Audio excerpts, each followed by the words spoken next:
that you posted and your comment that you were so happy they would be going to Vietnam for the hundreds. Yeah. Yeah.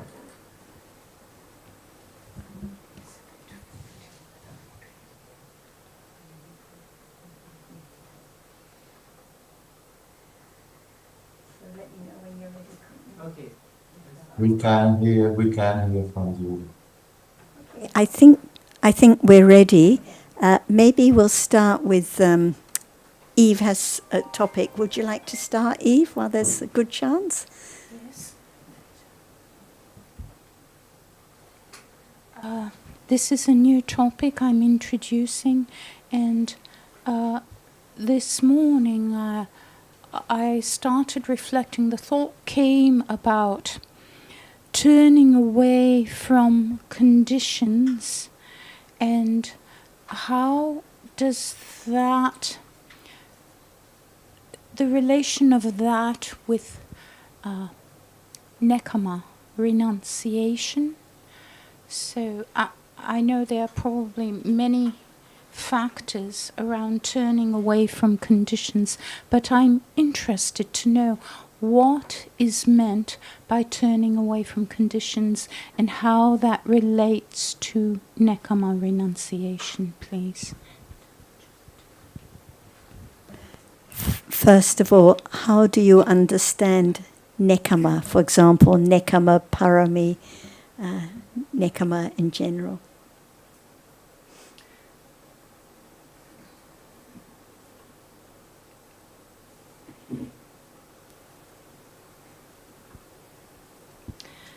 That's a good question. I don't understand it, but what I have thus far at the intellectual level would be renunciation, a giving up, a letting go. I tend to think primarily in terms of restraint from akusala, but because all are conditioned, it's not only akusala but kusala that is renounced. And it's different from dana, from giving not only things that aren't particularly appealing, but giving away my treasures that experience the moment of dana. But I'd like to know more about it, please.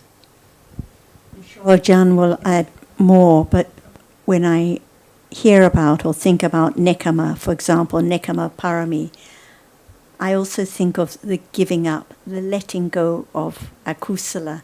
So at moments of understanding, there is letting go of akusala.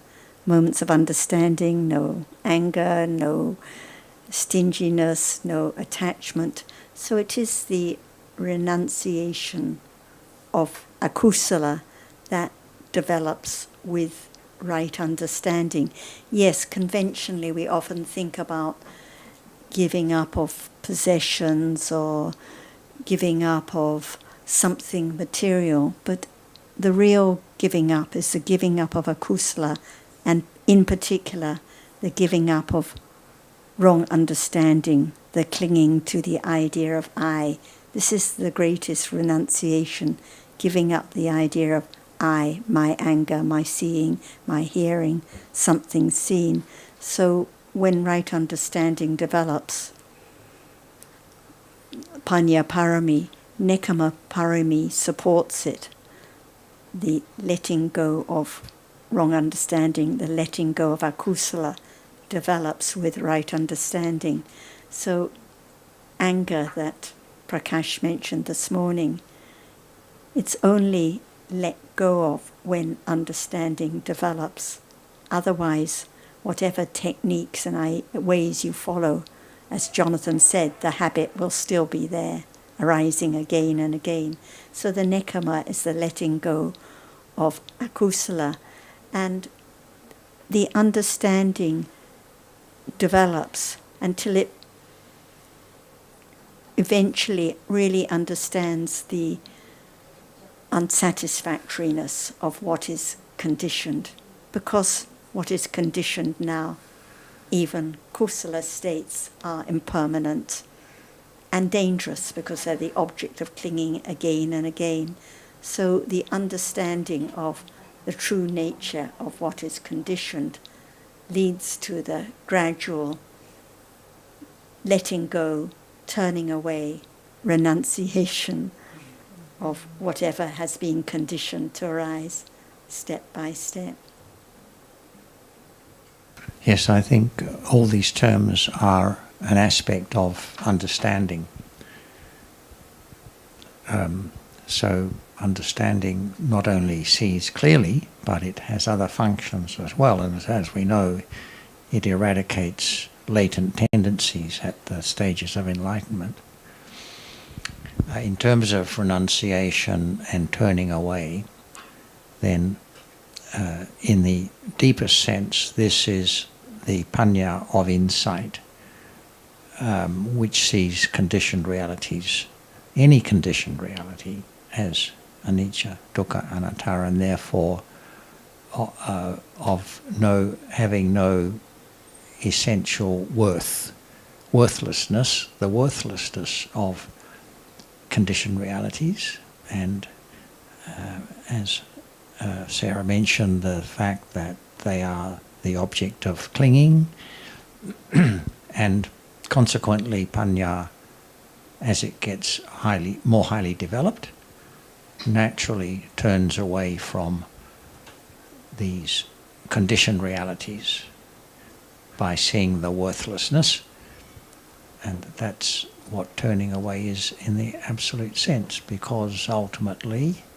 they are all given up by enlightenment, final enlightenment. And also, I'd like to take it just a little bit deeper and subtler as far as restraint from akusala and keeping, and then also support for kusala, which work together for, well, as far as support condition for restraint. And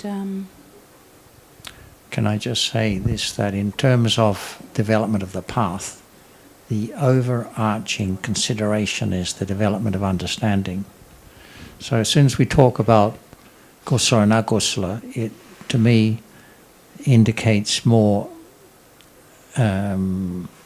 something associated with the development of samatha. The understanding of insight development is not concerned about whether the reality is kusala or akusala, or arupa or anama, because they all are to be understood, and the understanding of one incrementally improves the understanding of another, of the others, until eventually every conditioned reality is seen in the same manner. That is, it's just something conditioned, arising by conditions, and not the subject of any control. all right. So I'm appreciating these words that have been uttered, and the falling away, it just falls away naturally. So could I say that a characteristic of conditioned realities would be worthlessness? Well, that would be a way of expressing the dukkha-ness, yes. All right. Okay. Beautiful words. Would you like to add any more? Her first topic was about nekama and the turning away from conditioned realities. And then the... Which one?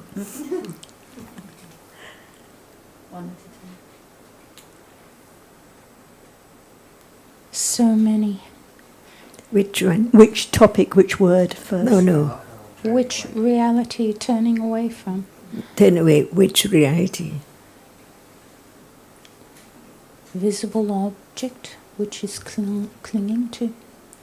John's asking, wants to know whether you want to discuss the nekama or the turning away. And so you said turning away, so she's asking which reality is the turning away. Okay, turning away. That is mental factor. Ignorance and attachment. Okay. Ignorance and attachment right now. Yes.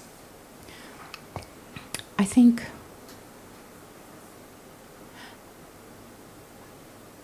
it is bhavana. The word, or what is meant by bhavana, Development, of a parami, right understanding. right understanding. Otherwise, nothing can turn away from ignorance and attachment at all. Yes. Yes. So it's not just the word, but the understanding, little by little, condition firmer and firmer, satya barami. It's so true. And the truth of it can be discerned or realized, otherwise it's useless. That's why we learn to be true, whether it's now, moment of turning away, yet or not yet. And without understanding, nothing can turn away of that which is now taken for something all the time, or someone all the time. So if I were to pause and consider a moment, Tanajan, then Panya knows and can see that the worthlessness, no value to these conditioned realities. And what does Panya understand? It has to be right now. Otherwise, no understanding of what is there right now. And on and on and on. No understanding of the truth. That's why be true to the truth with it. Is there a little more understanding of what is there right now, which should be turned away of. See, ignorance is right now, and how to turn away of it.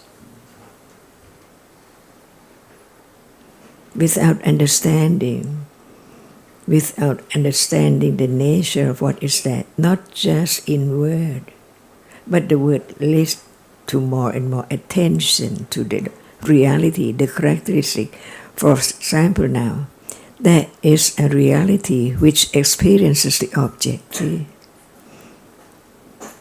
Without hearing the truth of what is there, not anyone at all.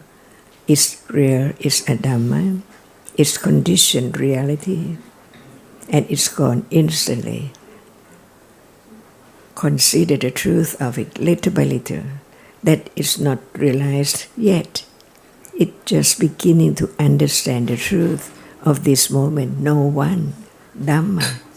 So understand Dhamma is the point of listening to the truth, that whatever is there is conditioned to arise, to appear, and then gone instantly. Nekama, turning away from ignorance and attachment.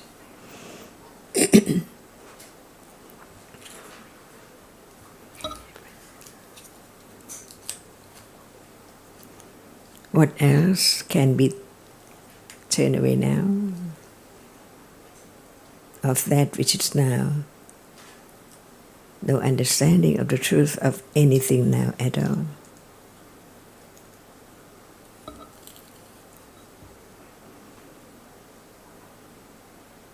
So again, what is there now? Always now. Sound. Sound, gone. Gone. It's heard. It's a reality. Can anyone make it arise? No. But as soon as it's heard, it's sound of something, someone. Instantly, someone or something Is that right? No understanding that it's just a moment of experiencing sound. Otherwise, sound cannot appear to be the moment of appearing as that which is sound. Without that which experiences it, sound cannot be heard, cannot appear to be just a reality arising and gone. So no matter how much we learn about each Dhamma by words, but the truth is that as long as it's not the understanding of what we have heard about it right now, no way to realize the truth. So Satya Barami begins from understand that it's so true. There is a reality, experiences an object now in a moment, in each moment. It's there. No one, because it's gone instantly. See, be true to the truth until it let go, little by little, of the idea of something, until never arise again. Ultimately eradicated. Even it has been accumulated how long ago, years and years, it cannot arise again because right understanding is so firm, not just talking about it, but begin to understand the characteristic, the nature of it right now as a Dhamma. That's why no matter how many words we are talking about, read about, discussing about, just to understand Dhamma. No one, a reality, conditioned to arise and falls away instantly. Is that firm enough? Satya Barami. No matter what is experienced, it's a reality.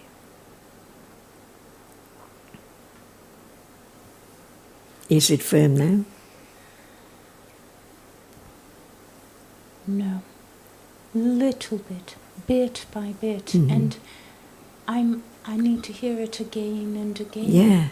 Over and over. Just why we begin to understand what are there now. Manasikara, Cetana. Otherwise, at moment of Manasikara, it does not appear as it is. That no one now attend to the characteristic of what is there appearing. Even right now, what appears, not Manasikara, not Cetana. So can it be understood right now? Not at all, because it does not appear to be known. So just develop the understanding of the truth of what is there appearing. So begin to be true to the truth, Satya, what appears now. Not the word, but the truth, what appears now. In a moment, from moment to moment, not the same moment, different moments by condition. So, is there anything appearing now? Be true to the truth.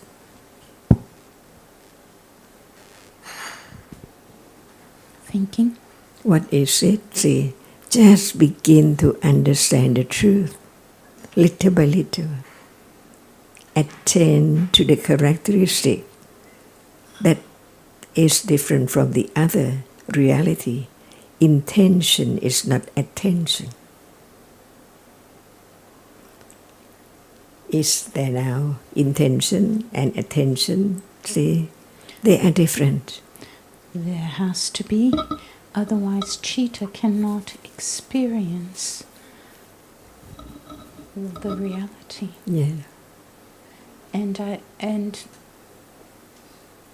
the intricacy, the depth, the subtlety of what the Sammasambuddha taught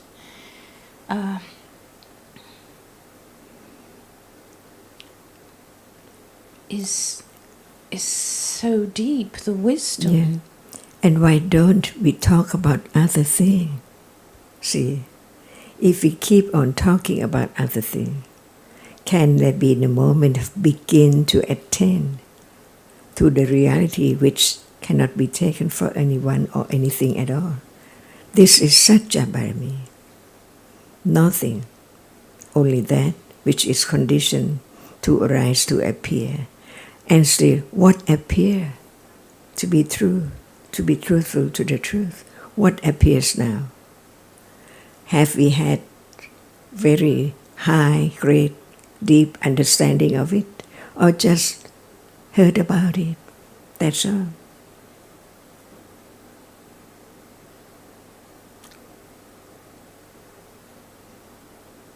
Is there will now? See, any moment. Is it ill will?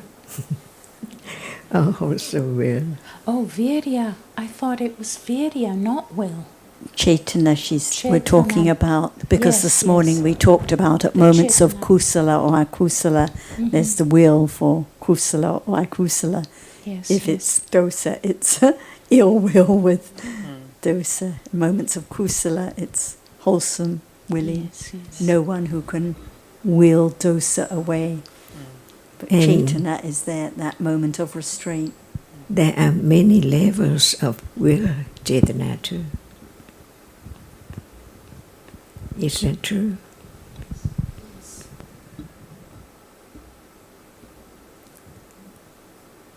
What level of will at moment of seeing, hearing, smelling, tasting, touching?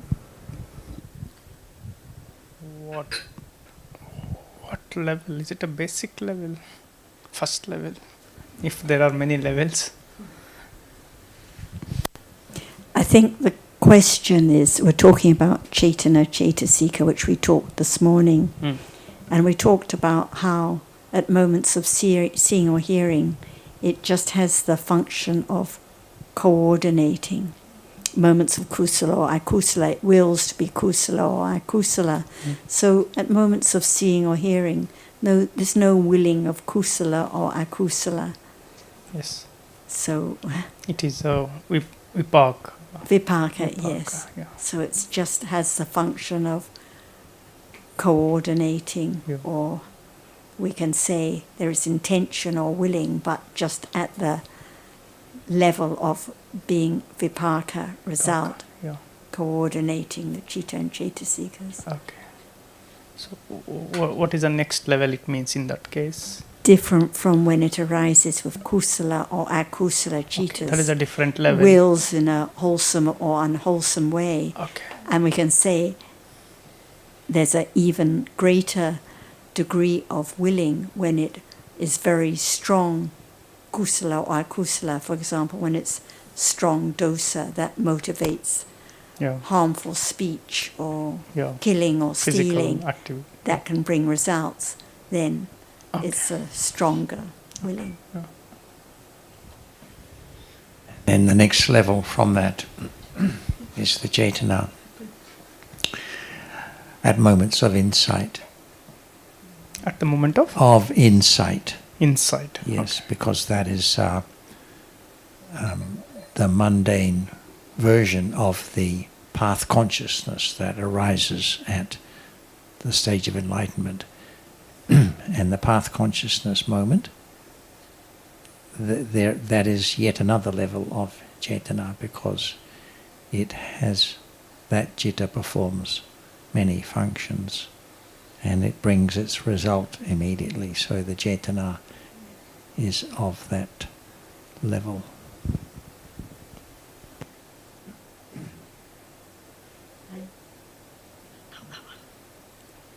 I'd just like to invite Liang to join the discussion or bring up any topic she has, because I mentioned yesterday that she'd have a chance today. Liang, is there anything you would like to bring up or mention?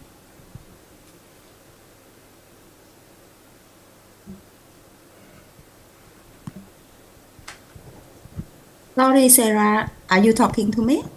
I'm talking to you, Liang, yes. Okay, okay, thank you. Because I said yesterday you would have a chance to bring up, you've been joining the discussions and listening patiently. Is there anything on this topic or another topic you would like to bring up, Liang? Yeah. When listening to the topic of nekamas, it's very interesting topic, you know. Yeah, I'm interested in that and would like to clarify more on that topic. It's very good. It means that can I just would like to ask for more clarification because it seemed to me that nekama or renunciation, no one can do it. Yeah, no, this one, no one can set a will or intention and do it. It only develop gradually with with the level of the right understanding, as long as I listen and understand. Is it right? Is this firm confidence? Is it right? Yes, whatever topic we're talking about, whatever Dhamma we're talking about, Nekama or any other Dhamma, never an I to do anything, never I that can renounce, never I that can turn away from conditioned dharmas, never I that can understand. So nekama has to develop with understanding, nekama parami. Without right understanding, there can never be the parami of nekama, which gradually renounces akusala, especially wrong understanding, turning away from the idea of my anger, my attachment, my seeing, and gradual renunciation from all kinds of akusala with right understanding.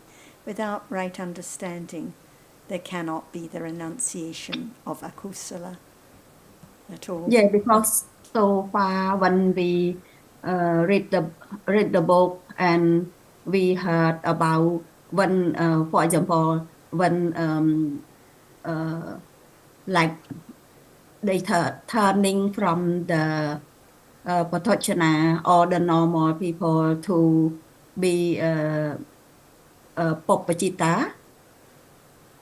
Yeah, you know what I mean, yes, Sarah? The monk. Yeah, from normal people to the monk.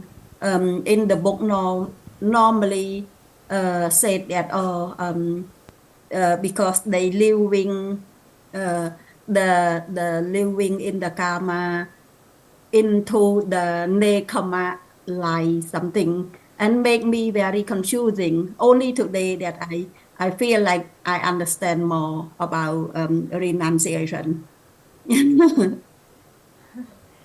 I only understood part of what you were saying, but if we have an idea of a certain situation or way of life as being nekama, it's not the understanding of dharmas.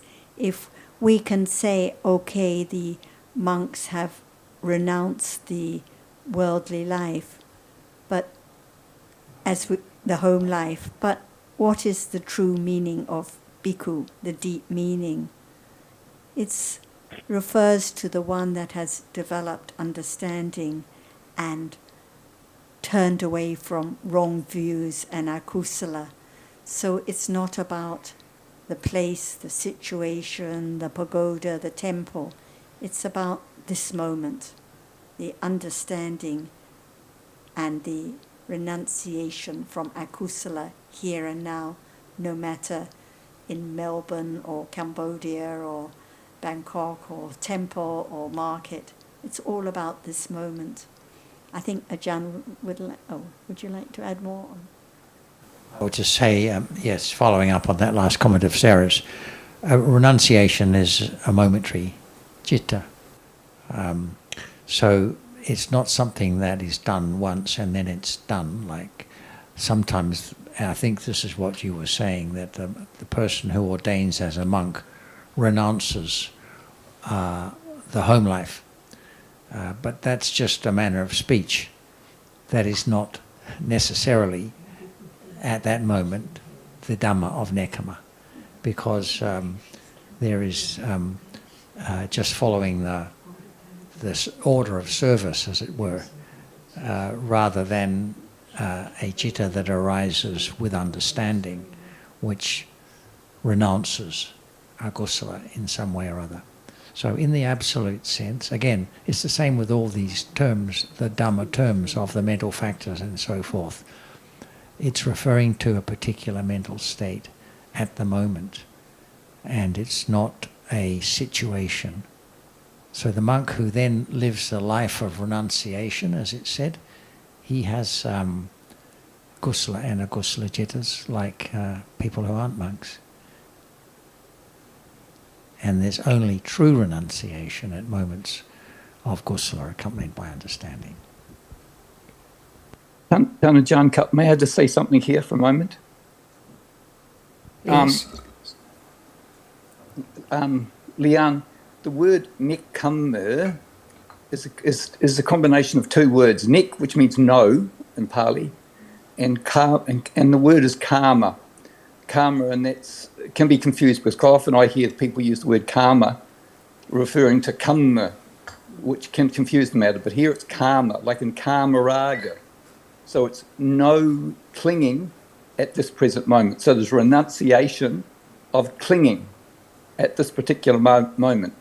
So the Pali word actually means no clinging or no karma, no indulgence, no taking hold of in a wrong way of the Dhamma that appears at this present moment, as Jonathan has alluded to.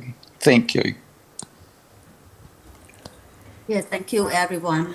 That I'm so happy that today sounds like I understand a bit closer to this word renunciation. Before, I think maybe when thinking about renunciation, like the monk go closer, not our normal people. Yeah, Like that's easier for the life of the monk. Yeah, thank you. Yeah, that's how often people read it, and we can say that that's what a monk does. He renounces the lay life, and so often these words can get tangled up with the true meaning of what nekama represents. It doesn't represent, in that conventional sense, in truth, the reality of the present moment. And ideally, too, a bhikkhu and lay people can renounce at any particular moment the attachment that is arising usually in be it the lay life, so-called lay life, or daily life of the bhikkhu, or of the upasaka or upasika. So these different dhammas relate. These words often. That's why Tanajan is always stressing that we consider the Dhamma very carefully, very, very carefully, because it is subtle. And actually, I was thinking about that word today, subtle. It's S-U-B. It's hidden. It's underneath. It's not apparent. And it takes a lot of commitment to Dhamma, as Tanajan would say, by way of Satchinyana, commitment to the truth of the Dhamma that appears at the present moment. Yeah. Thank you, Tanajan Cup. Is nekama real? Yeah, Certain. it's real. Is it a reality?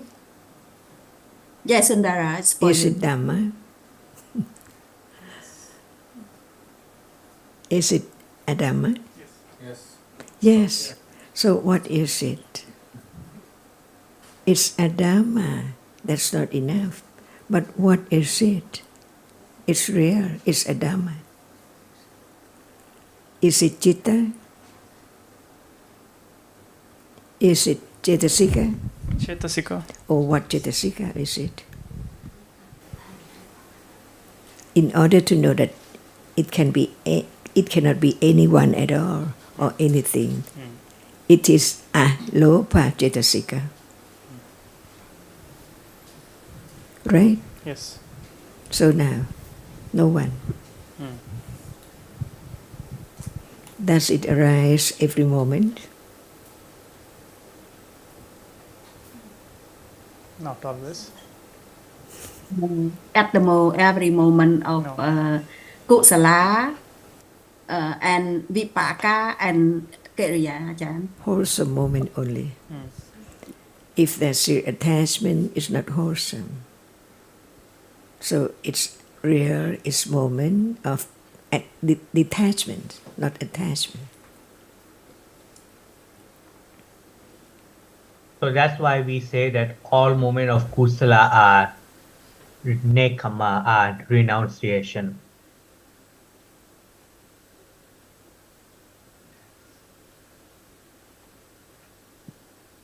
And nekama is not anyone.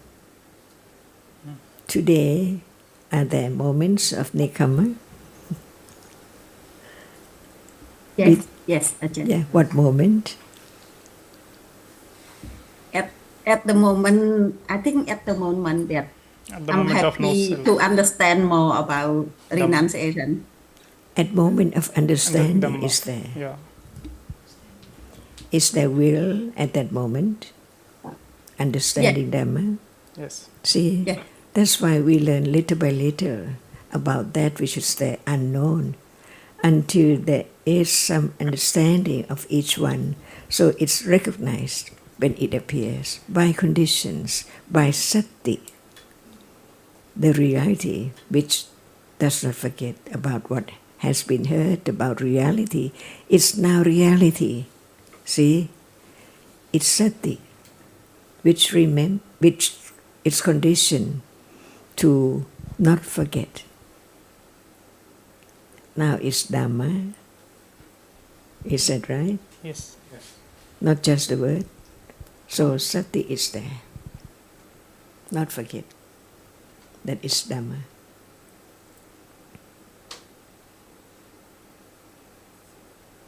Firm.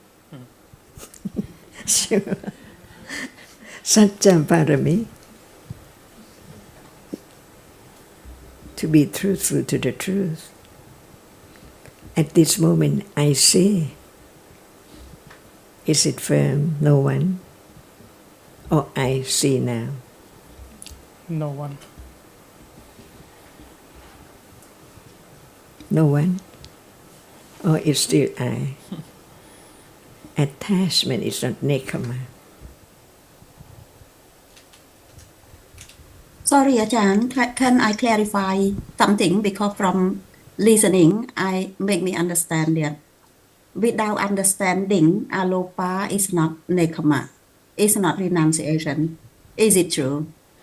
Alopa arises with each kusala chitta. At that moment, there is renouncing from akusala, giving up. But it cannot be nekama parami without right understanding. So any of the paramis have to arise with right understanding.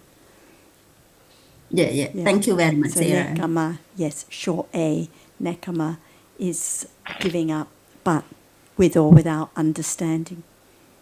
Yeah. Thank you very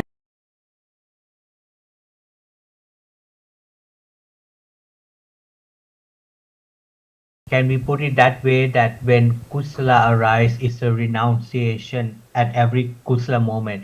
But if panya arises, at that time, it's a renunciation of ignorance as well, right? Yeah, it's well said, Haji. Yeah, I agree with that.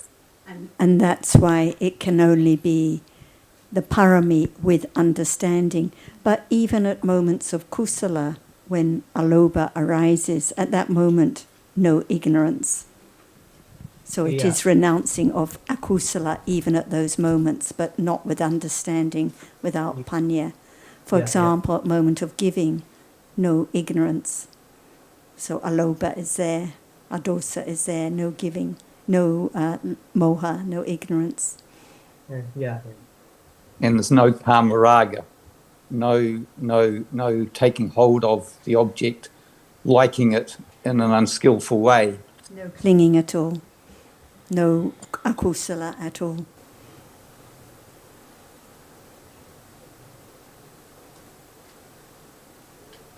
And Sal, I think you wished to speak. Do you have a question you wish to bring up? Thank you, Sana.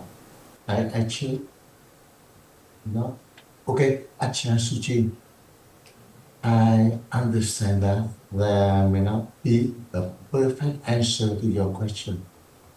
That's why I'm very interested in listening carefully both the question and the answer.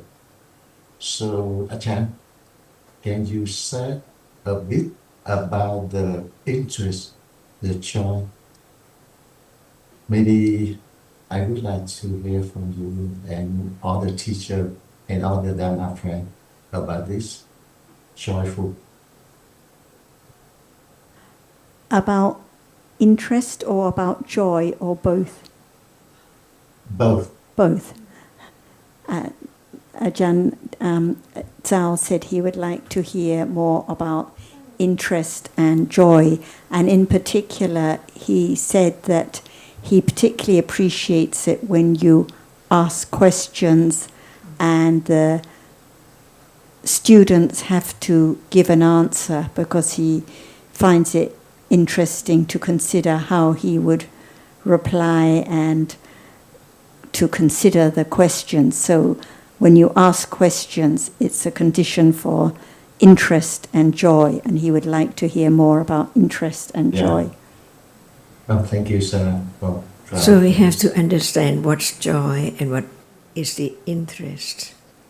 In Pali, interest is chanda, not lobha. Chanda is the interest of in anything. So at moment of cooking, someone likes to cook and someone doesn't like to cook. There is chanda. And for the one who have chanda to cook, there is also attachment. Chanda and lobha arise together. But at moment of kusala, chanda does not arise with lobha. It depends on what are you interested in. Understanding interest is chanda. See? And whether for you and for the sake of understanding, if it's just anyone who just want to understand everything for one's sake, it's not chanda with its kusala, but it's chanda with akusala. That's why it can be known when it's there, little by little, to know oneself, one accumulation, even at moment of wanting to understand ayatana or phassa or dhatu. What for? To let go ignorance and attachment, to have firm confidence, satya barami, of the truth, that no one there at all. If we don't talk about it, it's there as I or someone all the time. That's why learn a little more about what is there right now. There is interest right now. But what moment interest arises with lobha or alobha? Kusala or akusala? So, does seeing arise with chanda? No. That's it. From book or understanding. Yeah. From book, Ajahn. Yeah. From book. And learning to have confidence that see is conditioned by karma, just to see. It cannot like or dislike or understand anything, just to see in a moment. That's all. That's the way karma condition life to begin from moment of birth. What for? To see, to hear, to smell, to taste, to touch. And what is the accumulation? Attachment to what is there by conditions. Someone likes this and someone does not like that, and so on, by conditions. Interest is there. Yeah. Can interest arise with dosa? I think no. When there's dosa, when one's angry with what one's friend says, is there interest in what is thought about. Yes, I Strong understand. interest. Yeah. So why does answer- one keep thinking about the friend and what he did wrong and so on? Because of the interest in the subject matter, akusala, chanda, unwholesome interest at that moment with dosa. Yes. Not letting go of the story. Keep thinking No. again and again. Chanda is there. So again, can arise with dosa. It arises with dosa at those So moments. I answer with Ajahn, yes. Yes. Okay, yeah. And can I say something? Carry on, Sal. Other topic. Is that right? Other topic, not same topic. He'd like to change the topic. Is that all right, Ajahn? Or maybe Ajahn Be- would like to be- continue with the present topic. Yeah. Just a moment. I think we have one more in PT first. I think so Okay, far PT. from my understanding. What about a little more understanding of chanda? Yeah. How many jittas do not arise with chanda? Chanda cannot arise with how many jittas? I don't know, Ajahn. The citta without roots, without loba, dosa, moha, alopa, adosa, amoha. Yeah. Excuse me, the ahetuka citta.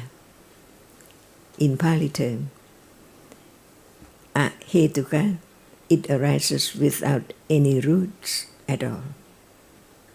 So there can be citta which arise without loba, dosa, even moha. What are they?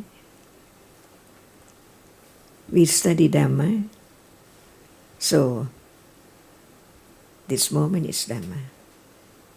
What moment does not arise with chanda?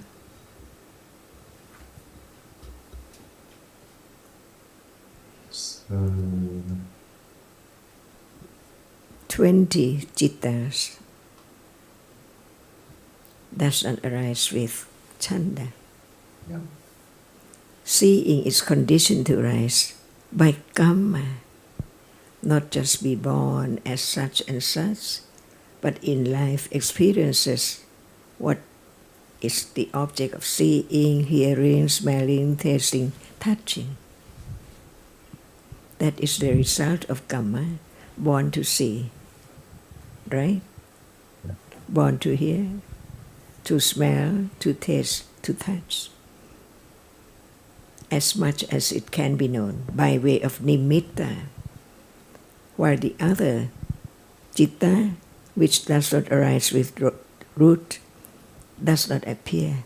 So what appears is the nimitta of seeing, while there are many cittas before or after seeing, they do not appear. So now, seeing, it's the nimitta of seeing. So there are other cittas which does not arise with chanda, but they do not appear now. That's why what appear can be known is the moment of seeing, hearing, smelling, tasting, touching. 10, right? And what about the other? 18 citta without hetu at all. Ahetuka citta. What are they? By way of vipaka and kriya, not kusala or akusala. Because when kusala arises, it's a kusala citta. And kusala arises, it is kusala or wholesome citta. So the citta which interest cannot arise with is the two moha, two kinds of moha. Which one? There are two.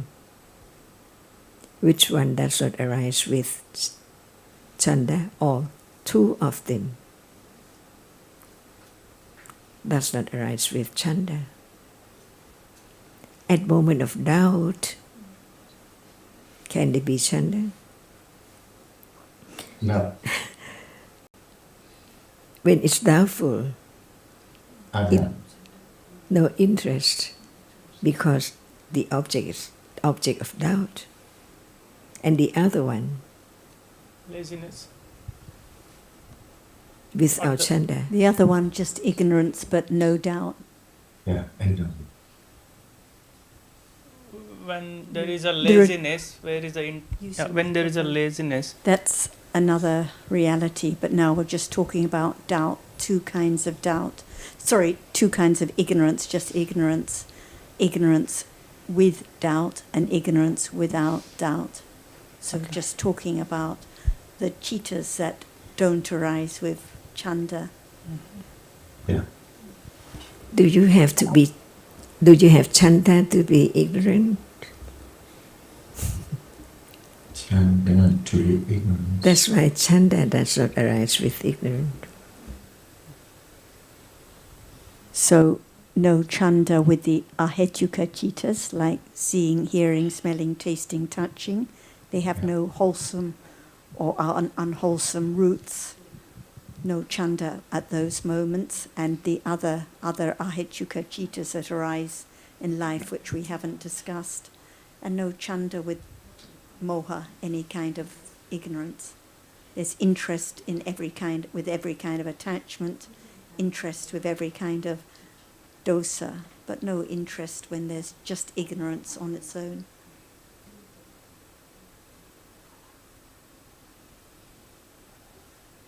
Is there interest to reach out your hand? Yes. See?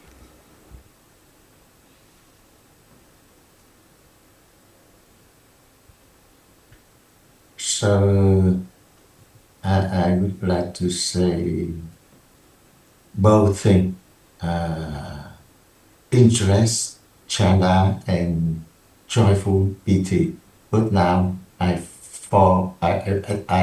temporarily forgot the piti.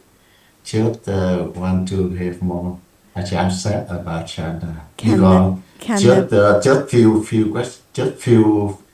questions. I'm very confusing to answer. So maybe I just want to hear more about chanda. Can there be chanda without piti? Or when there is chanda, is there always piti? Piti is joy. I think piti arrive with wholesome chitta. So chanda can arrive with wholesome and unwholesome chitta. So maybe different, but too complicated. When there is anger, we said chanda is there, there's interest in the object. Is there piti at the moment of anger? No, because piti always arrive with wholesome chitta. And pleasant feeling, yes. Yeah. And what about at the moment of attachment? When there's attachment, enjoying the taste of the food so much, is there piti? No. No. No joy? No. Very interesting, but when I'm attached, when their attachment to some good food, they're unwholesome chitta, so I think it's they're not piti. Is there chanda when there's enjoying? Yes, they're Okay. chanda. So chanda can arise with kusala, akusala, vipaka or kiriya chitta, and Yes. piti can also arise with kusala, akusala, vipaka or kiriya chittas. So when there's attachment, enjoying the food, piti is also there. Yeah. There's joy at that yes. moment too. Thank you for adjust my wrong understanding. My wrong Yes. view. Ajahn Yes. going to continue on now.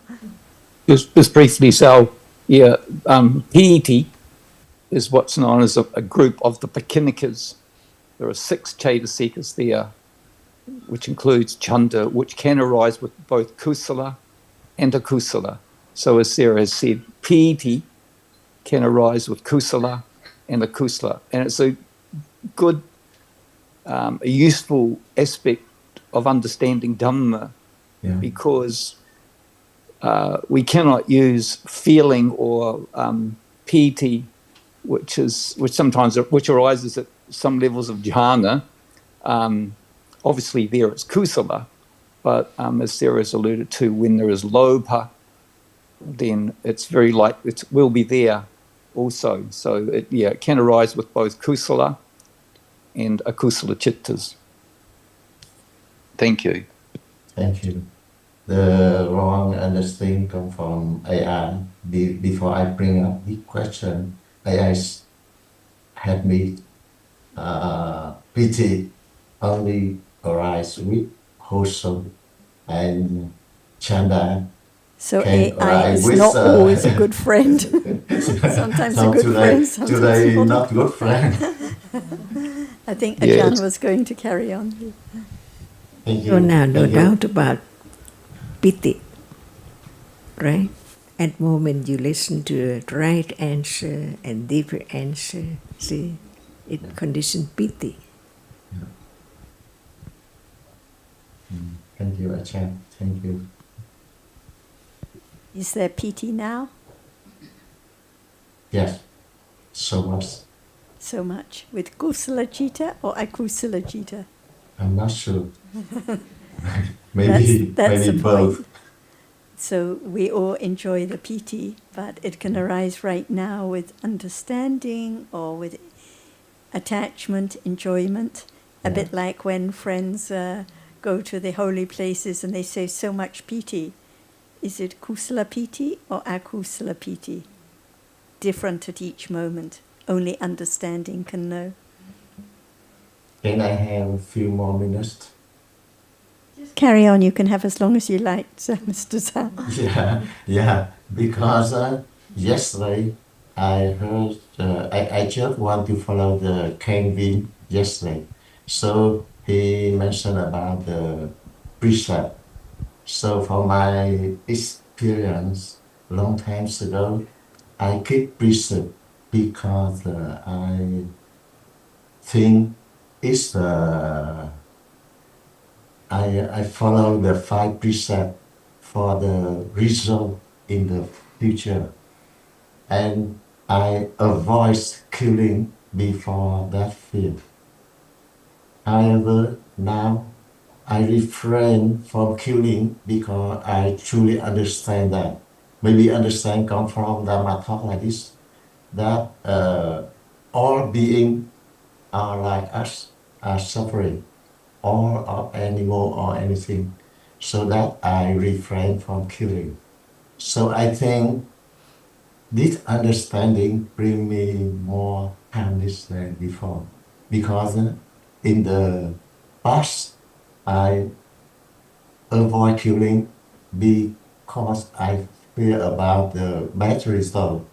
But now I keep I refrain from killing because I understand that all of us, uh, all of us are suffering, same.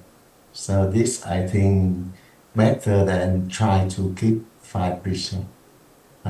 It's just I just think about it, but when I come here, I know that what I thought almost wrong when I bring up question. So maybe just like this. That's it.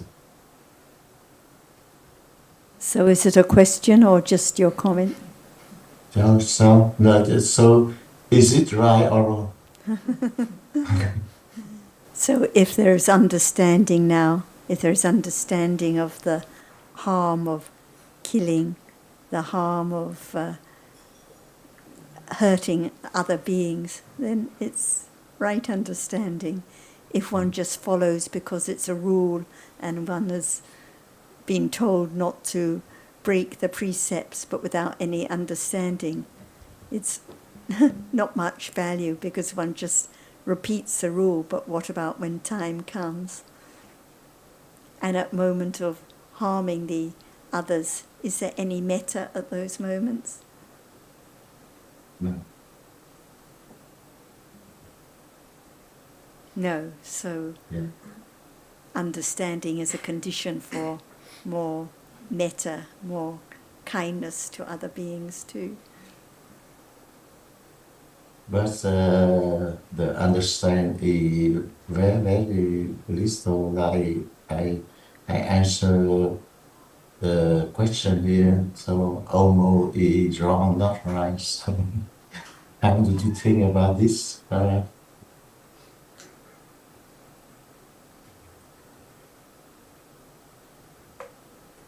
Okay, so I'm very appreciate Acharya Suchi and the teacher and everybody. Thank you, thank you.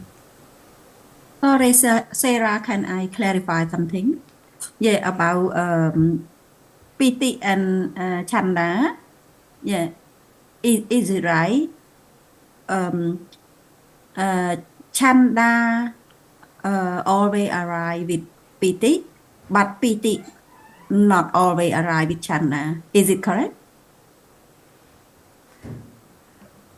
At a moment when there's dosa, we've discussed at those moments there's chanda, but is there any piti at those moments? No. No. So when there is chanda, there may or may not be piti. Piti. When there's piti, Piti. then chanda is there with the attachment or the understanding and also pleasant feeling.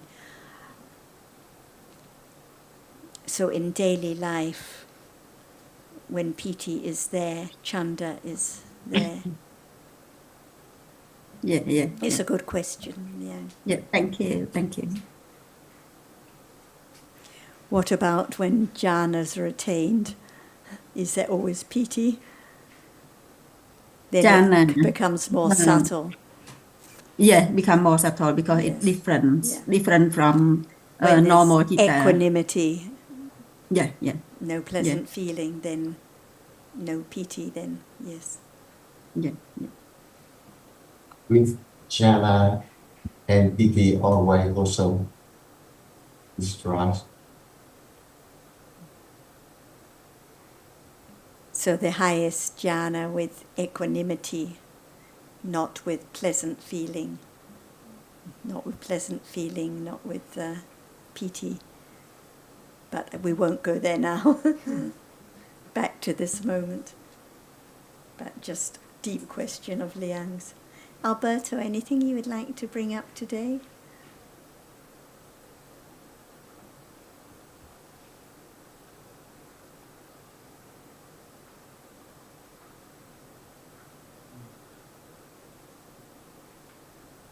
I'm really happy to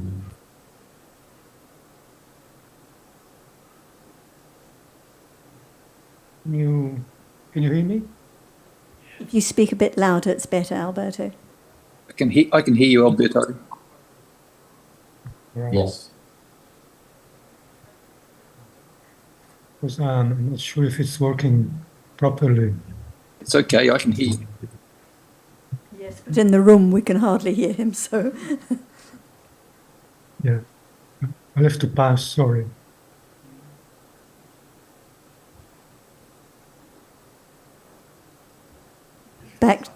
Back to the room, Prakash.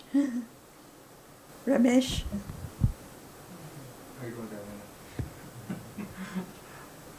Everything is clear. No, I'm a bit.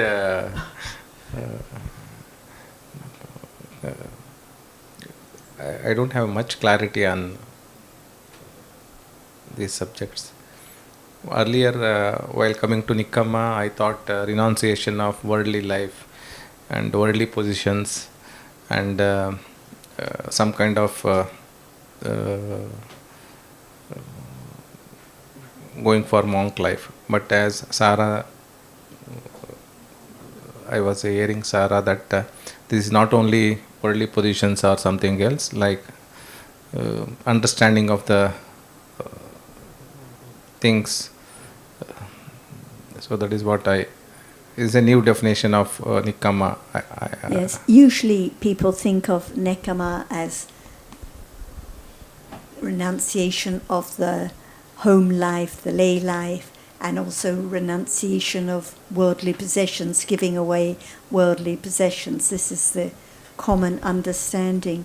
But what about if there's giving away the worldly possessions with attachment, or giving away the home life, joining the monk's life with attachment? Is that really nekama? This is the point. So whatever we discuss when we talk about dhammas comes back to the understanding of the citta now. So is there kusala now, wholesome thinking now, with generosity and kindness, or is there unwholesome thinking now with understanding, with attachment or annoyance? If it's thinking with attachment and annoyance, even about leading the life of a monk, or even about giving away worldly possessions, can this be nekama? So what is important is life at this moment, the world at this moment.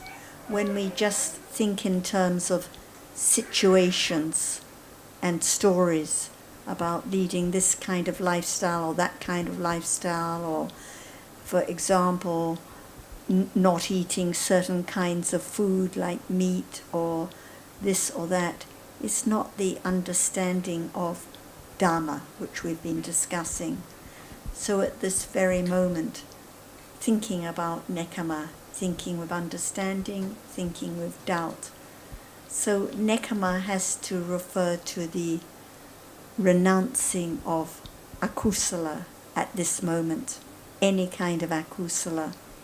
So when understanding develops, there is more and more renouncing of akusala, clinging, ignorance, aversion, because of understanding. So nekama develops with understanding. And as Ajahn said, there is one particular mental factor, one cetasika, which is alobha. Lobha means attachment. So alobha is non-attachment, detachment, the opposite. So at any moment of wholesomeness, there is no lobha, no clinging. So when nekama develops, there is less clinging, no clinging at those moments, but it's just for a moment. One may renounce the lay life and live as a monk. Moments of clinging, moments of non-clinging, moments of understanding, moments of ignorance, just like now. So whatever topic we're talking about, it has to come back to the understanding of dhammas here and now. It's very deep. Very deep, Yes. including on food also. Yes. I discussed on various earlier with many occasions in the Dhamma discussions. Some people says pure vegetarian is fully required for to lead the Dhamma life. So then I got confusion that okay, I am doing in my home pure non-vegetarian, in my parents and all. So I was, whenever they cook food at home, there is when there is aversion kind of a thing, I am doing something wrong. So by eating food habits and all, I am one side with the Dhamma practice, and another side non-vegetarian eating means some kind of a guilt. I didn't have much understanding on that part also. So I discussed with so many people, and I didn't have clarity on that part. When I came here, when you discussed on that part with Prakash and all, I got some clarity on that. I'm glad it was helpful to begin to consider. And if there is guilt or if there is aversion when it's not the food one likes, is that nekama at those moments of guilt. And so one may turn away all the dishes and just find the one that one thinks is suitable. But is that nekama? So one may be vegetarian, but if it's with a lot of attachment to one's habit and a lot of aversion to the other dishes that have been prepared, it's not nekama at those moments. So nekama has to refer to the quality of the mental state at this moment or that moment. And yes, Prakash said, oh, but if everyone eats meat, then there will be more killing and more slaughter and so on.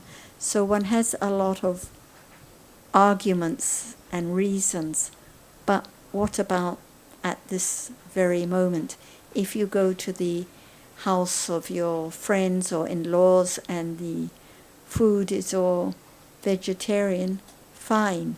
But if one's in one's own house, then it depends what is cooked or prepared, or if one goes out, one can just be considerate, have a little bit of this, a little bit of that, but no rule at all.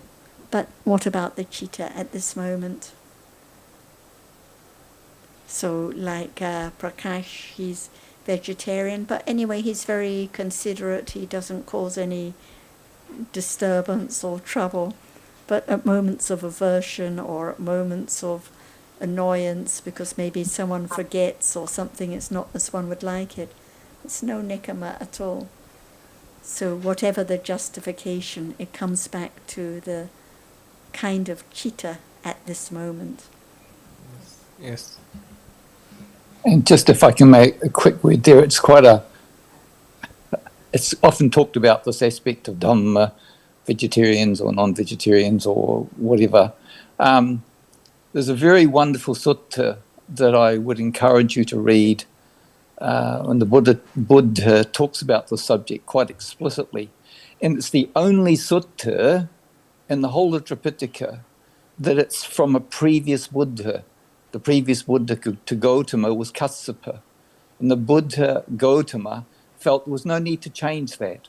Or when they put at the Great Council there, the different suttas. So in the Sutta Nipata, we have a sutta called the Amaganda Sutta, when the Buddha the Buddha Kassapa in this case, talks very clearly to what is meat eating all about, or what is literally the word means, something like smelly or dirty. What constitutes dirtiness, or what constitutes smelliness. And it's nothing to do with what you put in your mouth. It's much more important what comes out of your mouth than what goes into it. And it's about all the many different aspects of a kusala that the Buddha clearly enumerates as a kusala. So he talks about, what this whole matter. And there are other suttas also which talk about this. And the Buddha also allowed the bhikkhu to have meat. He made that very clear. He made that very clear. If it's neither seen nor heard nor suspected to be killed for you explicitly, it's quite allowable for you to eat meat. So I think there's a lot of, sometimes I hear a lot of misunderstandings in this area. Anyway, look, I don't want to go on too much about this subject, but it's often talked about. And also what I think is valuable to bear in mind here is that we get caught up with conventional reality, with sammutti satya, not paramatta satya. The Dhamma ultimately is about understanding the ultimate realities, the paramatta satya. That is the most important thing. Anyway, thank you. I'll leave it at that. Yes, in either the first book, the orange book I wrote, or the new one, it has this sutta, so you'll be able to read about it there.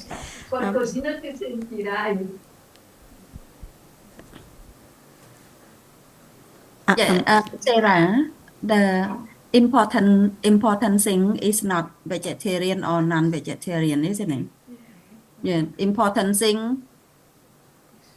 The important thing, is it correct? Sorry, important thing. what's important is the nature of the chitta now. Yeah, that's what I think. Vegetarian or not vegetarian, whether Yeah. one eats this or that. Yeah, And because I'm also vegetarian, but it doesn't have me to understand. Or not. Yeah, no, and it's appreciate the understanding. best is just to be more. considerate to others and easy to Yeah. take care of. Yeah, I think important thing when you having food, whether attachment is there or not.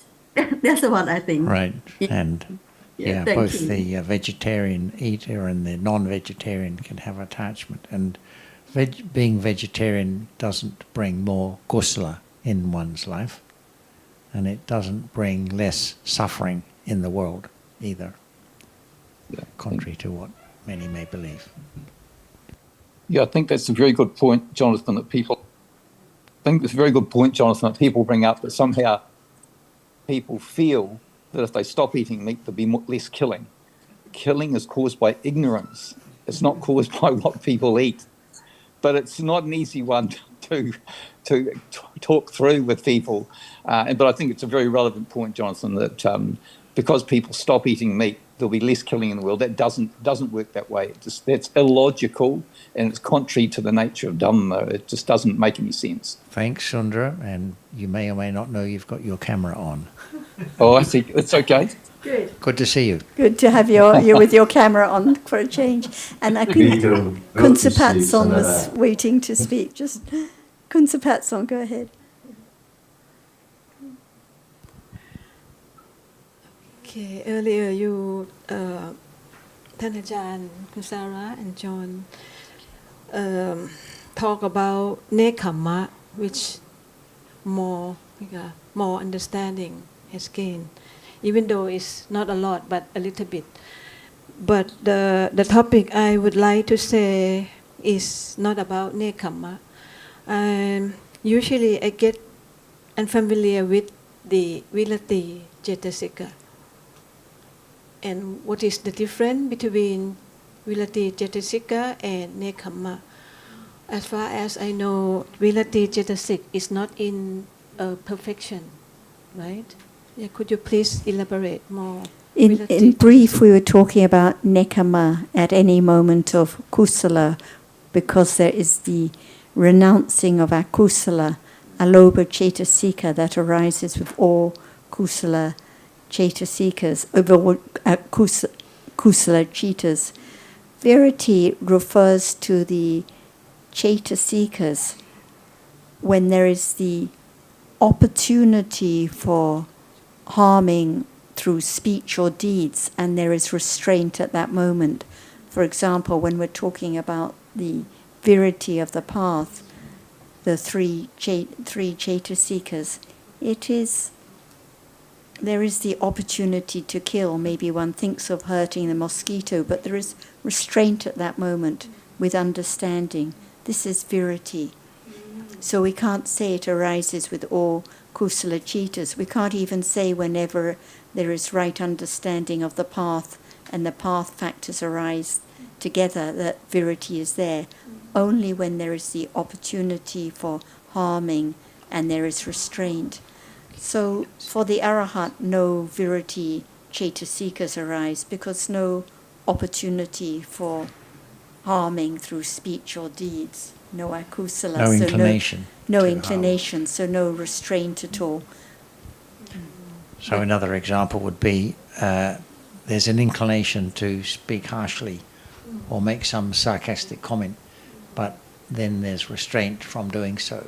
So that's the viriti cetasika, if it's kusala restraint, that is. But for me, from observation, at home there's many ants, especially in the kitchen. And quite often I avoid killing them. But of course, it's me, right, who avoid or stop doing killing them. Well, that's another question, It's but there can different still from be this restraint, even if restraint. there's an idea of it was me who restrained. But It's me.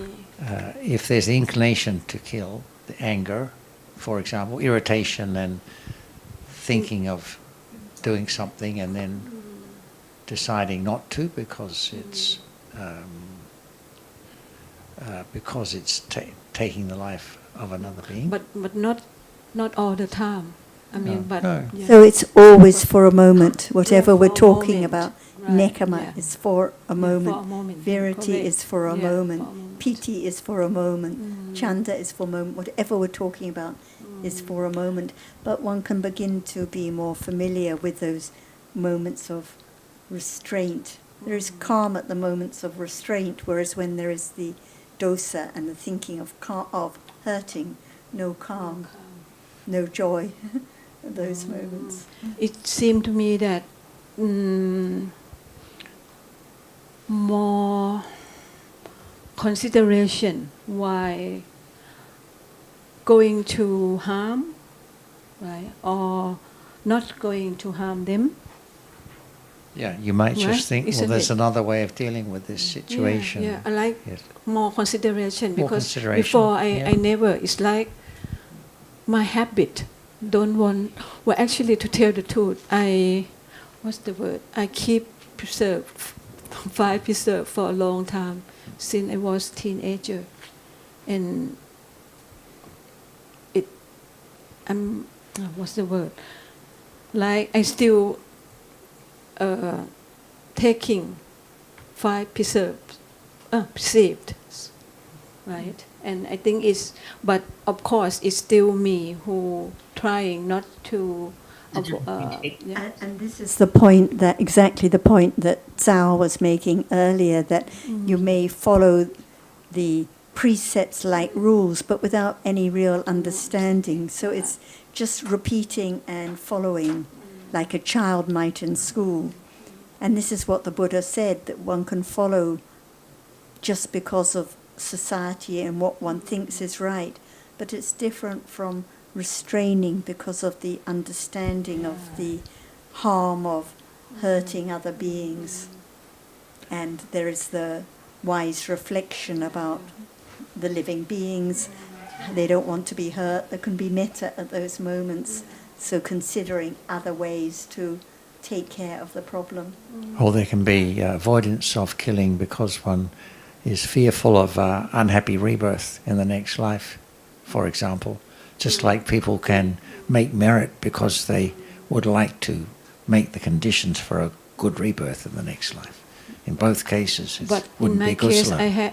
I haven't thought about that. No, but we're just discussing. It has to, if it's kusala, yeah. then it's Just to Again, be it's Virity not Jedi just Seeker. the restraint, it's the nature of the chitta. And we've just got a Okay. few minutes left, so Okay, it's thank a you. jam.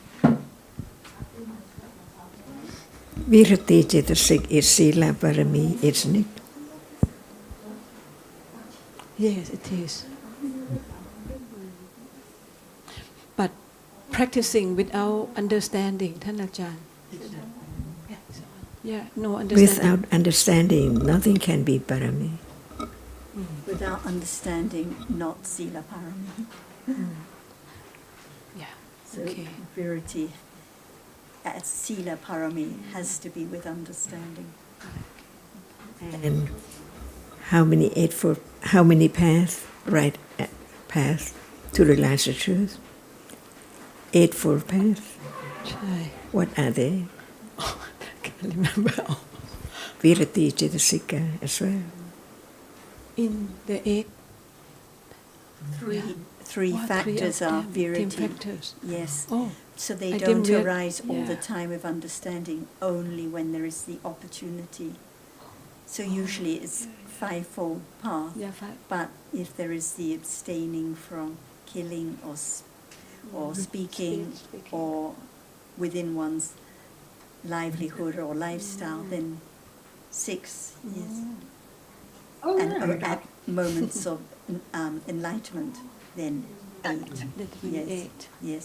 Because at the beginning you asked whether it's parami, so Ajahn is stressing That's right. sila parami, but when there's understanding. Okay, thank you very much. Yeah, more understanding has slowly developed. Thank you. It's always little by little, not clear. We cannot say it's clear understanding, not vipassana understanding. Just a little wise considering, little by little. Like sipping the water, little by little. A little taste, a little taste.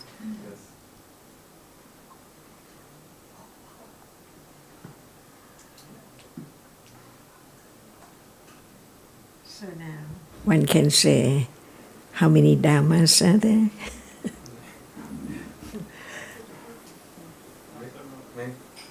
Many dhammas are there. As many as one knows. Yes. Chanda, One. manasikara, Manasikara. Manasikara is also one. what is it?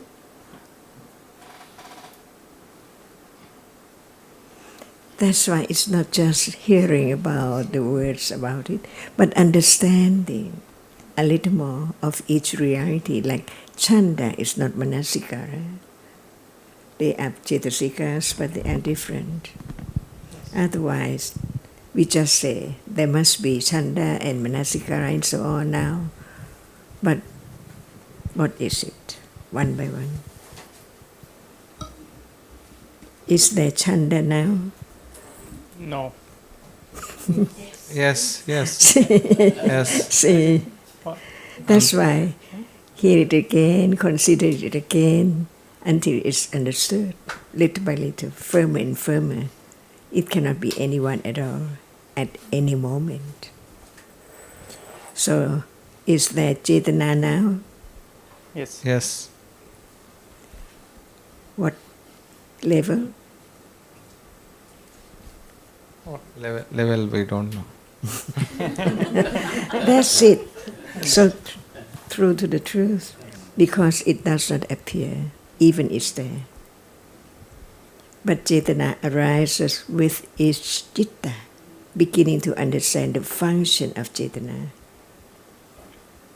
No matter what word we use, the will or coordinate or whatever organizing it, it's a reality which is the will, different levels. At moment of seeing, who knows, there is the will to see by kamma. See, different from the moment when it's not by kamma. To see a moment, there must be how many cetasikas arising together? Minimum 7. Can we say at least or at most? Yeah, minimum Or 7. Minimum. not more than 7? Yes. See, what are they? See, each moment, 7 cetasikas arising. So that is why I said chanda will not arise always. In that way I said it is not there. That's why we learn a little more. How many cetasikas which do not arise with hetu, the 6th hetu. The cetasika, only 6 are hetu pacaya. Like we said, there are 20 jhitas that chanda doesn't arise with. So all the ones that have no roots, and also at moments of moha, ignorance, no chanda.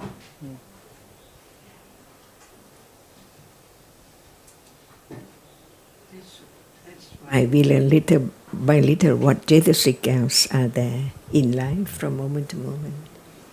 And what can be known is that which appears, but appears to ignorance or to understanding. That's another thing. So now, what appears to what? Understanding or ignorance. See? I see so deep of wrong understanding, taking what appears as something all the time. Atta. So it's the word of atta, but in truth, no atta at all. Just the word of anatta. And we learn to understand why it's anatta. See, there must be the answer why it's not atta, because it just arises and falls away. Whatever arises falls away. Is that true? Yes. Satya Bharami. Never change.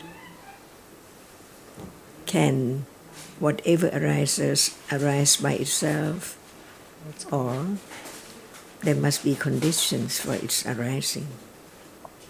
Condition. Satya Bharami, little by little, to let go, nekamma, not cling with ignorance and attachment to whatever now appears, little by little. So little by little, only at moment of sati, a reality which does not forget about the truth. At that moment, hardness is appearing.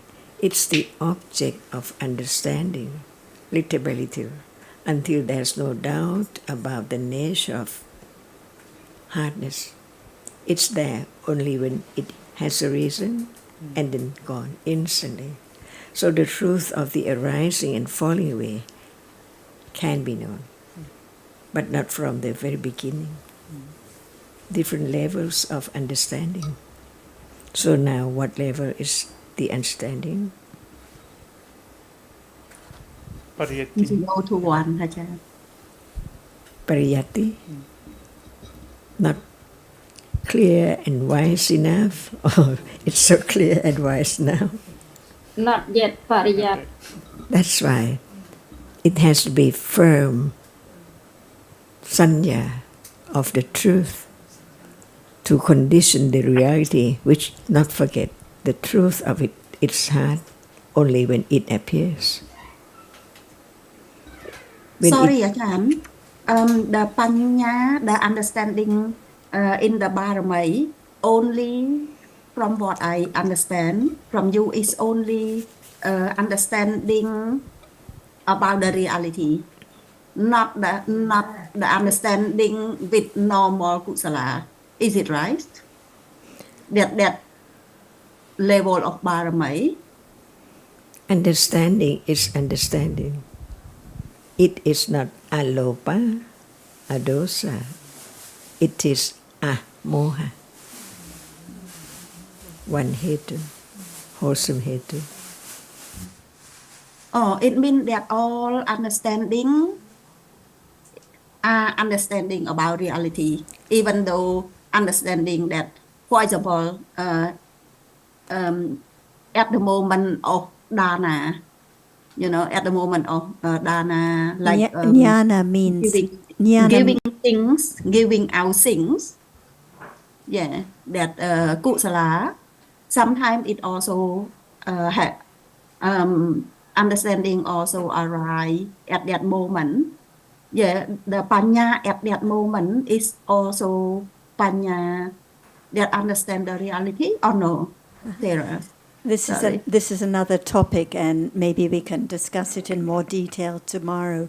But two different kinds of understanding. So when we're talking about the understanding of the path, it's always referring to understanding of realities. If we're talking about the development of samatha, for example, samatha bhavana, then the object is concept. It's right understanding, panya cetasika, but it's a different kind and degree of understanding to the understanding that develops with satipatthana, the understanding of realities. But I think we can go more into this in detail tomorrow, perhaps, Leah. Yeah. Thank you. Yeah, have to be clarified. Yes. Thank yes. you. Thank you, Ajahn. Thank you, everyone. See you tomorrow.